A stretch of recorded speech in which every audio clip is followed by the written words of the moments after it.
What's up everybody, Pete here from the Sunday Drive, and today we're coming at you with a video of how to install a charge pipe on your BMW 230iX.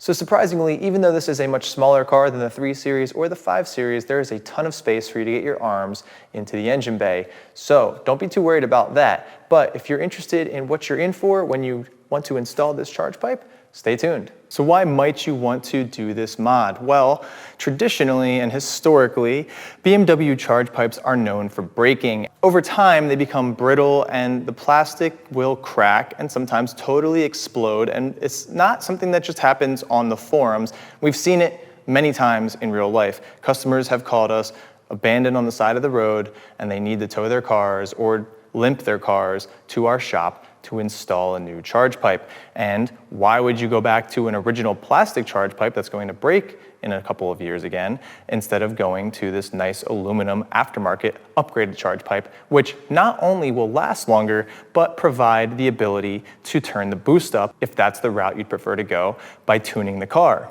So in reality, while these cars are wonderful, there are many things that can be improved upon, and in our opinion, this is one of them. So the B46 is a wonderfully compact 4-cylinder engine right under this plastic. This giant piece of plastic is very simple to remove. It's just held on in the corners and then slides right out. And once you get that off, you see how much space there really is in the engine bay. So I can fit my entire, both arms in here. I can stack them deep. There's tons of space up here. And right in the front of the motor is the charge pipe that we're replacing. It goes straight from the turbo right into the intake. So very straightforward and very simple compared to a more complicated intercooler setup. So realistically, all we need to do to remove this charge pipe is, and we don't even need to take this off, but just to give you a better view, is remove the 3 T30 screws that hold this charge pipe to the throttle body, and then we're gonna come down to the bottom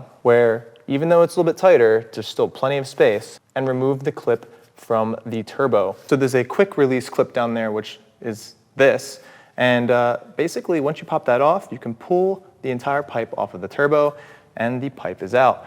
Also, you're going to want to remove these electrical connections and swap over these sensors, and then reinstall the new pipe.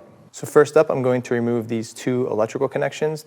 There's a part of the plug that you pull out, like a little lock, and then you can pull this off. This is actually pretty loose already.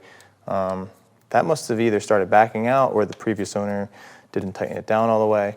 But what you can do is get a pick tool under this plug, and I'll just slide right off and release. And I'll do the same thing on the other electrical plug. Pull out the gray part. And this one you can just squeeze and pull off. And now we need to pop this clip off of the old charge pipe. All right, there we go. I'm going to remove this sensor now with a T25. And you're not going to reuse this because this is meant to go into plastic and the new charge pipe is metal. So they're gonna give you some new hardware, which actually uses an Allen key instead of a Torx head. Now you can pull this sensor out and use a T30 on these 3 screws, holding the pipe to the throttle body.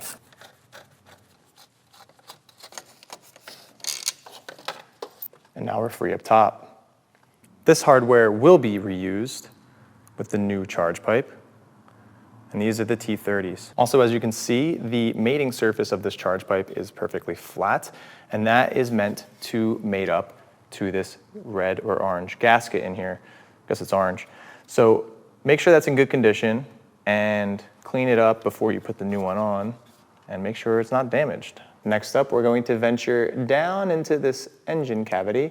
So now we're gonna follow the pipe down below the intake, and you can see where it mates up to the turbo, and you can see the silver clip that is holding it on. So I'll be using this tool to snake my arm down here and pull the clip up. Now I'm going to take my right arm, come around under the intake,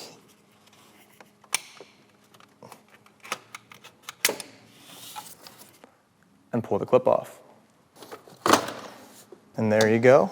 Just pop the pipe off of the turbo, and snake it out. Now always check to make sure that the new pipe has a gasket on the part that mounts to the turbo. Sometimes there won't be one depending on what brand you go with. So you can actually pull this out with a pick tool and swap it over if that's necessary. So now it's time to install the new pipe, and I like to start on the turbo side. So the part with the metal clip wrapped around it is going to go up against the turbo like the old one, and as you can see, there is a gasket in here, so we're good to go. So what I like to do when I install this is kind of release this clip and then rotate it. Like that.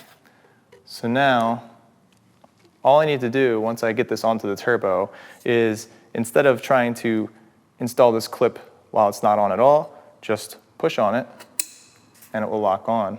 So that makes your life a little bit easier.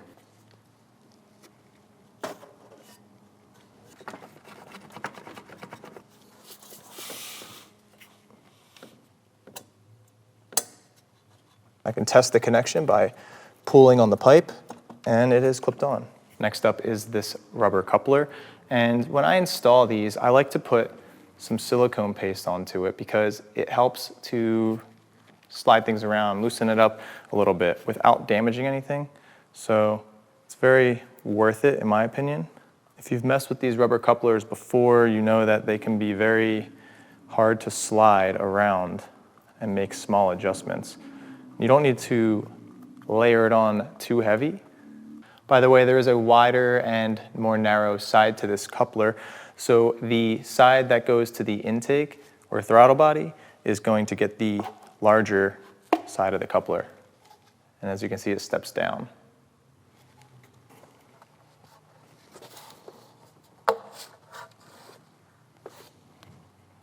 So install the smaller hose clamp.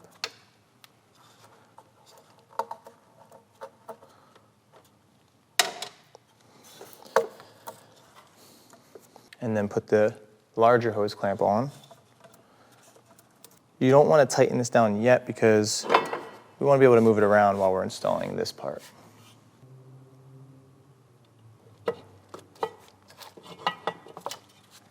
Now go ahead and mount the top part to the throttle body and just put some screws in here.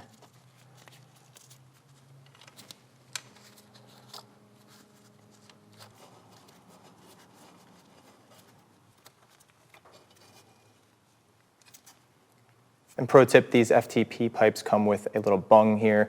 That way you can install a methanol injector if you want or something similar. So always make sure that those are tight because sometimes they aren't and you can get a boost leak.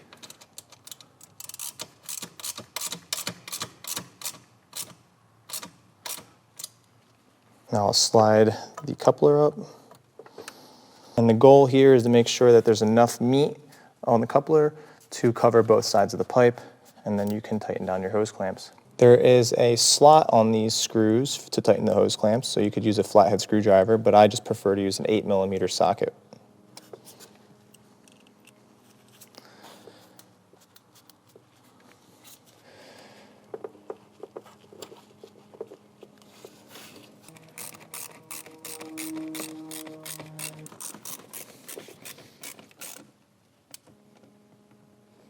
When you tighten these, you don't want to go too tight. If they're mushrooming around the clamp or the band, it's actually probably too much. You just want it to hold it firmly. By the way, there is another bung down here, so make sure this one's tight as well with a 10mm. And now we'll use this new screw that's included with the pipe to install this sensor. And the size of the head of this screw is a 5mm Allen key. Go ahead and plug that in. Now we need to install this sensor, so let me take you to the old pipe. So looking at the old pipe, there is another sensor to remove, and for that, a 17mm socket, 12-point, will work.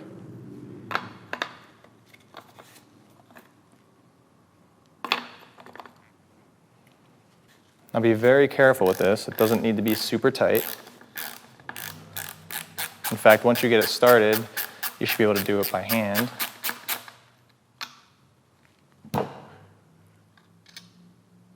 And be very careful with this sensor. And install that into the new pipe. I'm putting my hand just on the head of this wrench. I don't need all this leverage. It just needs to be snug. This will crack if you over tighten it. Now I'm gonna run the wire under the pipe this time because there's nothing to clip onto on the top. And I'll just finish tightening down these top 3 screws.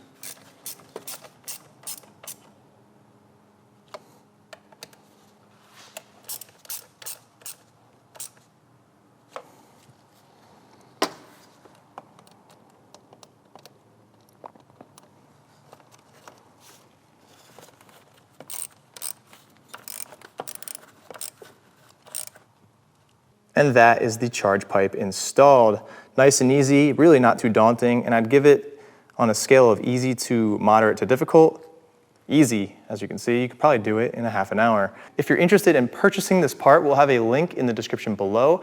And as always, anytime you purchase through our links, it does help us out a little bit so we can continue making videos like this.